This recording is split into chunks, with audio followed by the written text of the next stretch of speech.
ಪ್ರದೀಪ್ ಅವರು actually because ಅವ್ರು ಆಡ್ತಾ ಇಲ್ಲ ಅಂತಲ್ಲ, ಅವರ you know that he has to take care of the family ಇವಾಗ, ಅಂಡ್ ಅವ್ರದ್ದು ಸಿಸ್ಟರ್ ಅದು ವೆಡ್ಡಿಂಗ್ ಇದೆ. ಸೊ ಬಿಕಾಸ್ ಆಫ್ ದಟ್ ಅವರು he is excused himself, and team is incomplete without him. Definitely Pradeep ಇಂದ ಟೀಮ್ ಇಲ್ಲ, ಬಟ್ ಈ ವರ್ಷ he requested us, and of course ಅರ್ಥ ಆಗುತ್ತೆ ನಮಗೆ, he has to be there with the family. Sir practice of course Sagar ಆಡ್ತಾ ಇದ್ದಾರೆ, ಹೊಸ inclusion Sagar, ಅಲಕ್ Nanda and Anoop Bhandari ಅವ್ರದ್ದು ಒಂದು ಆಕ್ಚುಲಿ ಇವಾಗ ಸ್ಪೆಷಲ್ ಕ್ಯಾಟಗರಿ ಒಂದು ಮಾಡ್ಕೊಂಡಿದ್ರು, ಅದರಿಂದಲೇ ಅವರು ತಮ್ಮನ್ನೆಲ್ಲ ಆಡ್ತಾ ಇದ್ದಾರೆ ಅದರಿಂದ. So Anoop is playing. Sir practice ಎಲ್ಲ ಹೇಗೆ ನಡೀತಿದೆ, ಮತ್ತೆ ನೀವು ಮತ್ತೆ ಕ್ಯಾಪ್ಟನ್ಸಿಗೆ ಬಂದಿರೋದ್ರಿಂದ ಈ ಸರಿ ಟ್ರೋಫಿನ 3ನೇ ಬಾರಿ ಮತ್ತೆ ತಗೊಂಡ್ಬರ್ಬೋದು ಅಂತ ಒಂದು ನಿರೀಕ್ಷೆ ಇದೆ. ಹೇಗೆ ನಡೀತಿದೆ ಸರ್ ಪ್ರಾಕ್ಟೀಸ್ ಎಲ್ಲ? ಕ್ಯಾಪ್ಟನ್ಸಿ ಬಗ್ಗೆ ಏನ್ ಹೇಳ್ತೀರಿ? ನನ್ನ ಕ್ಯಾಪ್ಟನ್ಸಿ ಬಗ್ಗೆ ಎಲ್ಲ ಪ್ಲೇಯರ್ಸಿಗೆ ಇಂಡಿವಿಜುವಲ್ ಆಗಿ ಕೇಳಿ, ಅವರು ತುಂಬಾ ಹೇಳ್ತಾರೆ.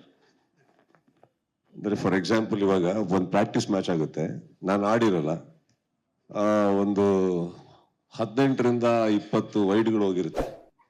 ಈಗ ನಾನು ವಾಪಸ್ ಪ್ರಾಕ್ಟೀಸ್ ಮ್ಯಾಚಿಗೆ ಬಂದು ಕ್ಯಾಪ್ಟನ್ ಆಗ್ತಾ ಇರ್ತೀನಿ, 2 ವೈಡ್ ಆಗುತ್ತೆ ಅಷ್ಟೇ. ಇದ್ರ ಮೇಲೆ ಏನ್ ನಡೆದಿರ್ಬೋದು, ಏನೇನಾಗಿರ್ಬೋದು, ಹೇಗಿರುತ್ತೆ ಅದು ಅವ್ರಿಗೆ ಪರ್ಸನಲ್ ಆಗಿ ಕುತ್ಕೊಂಡು ಕೇಳಿ.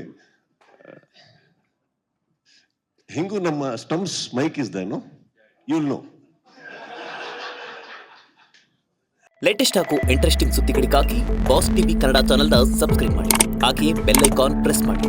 ಇದರ ಜೊತೆಗೆ ಫೇಸ್ಬುಕ್, ಇನ್ಸ್ಟಾಗ್ರಾಮ್, ಎಕ್ಸ್ನಲ್ಲೂ ಮಿಸ್ ಮಾಡದೆ ಫಾಲೋ ಮಾಡಿ.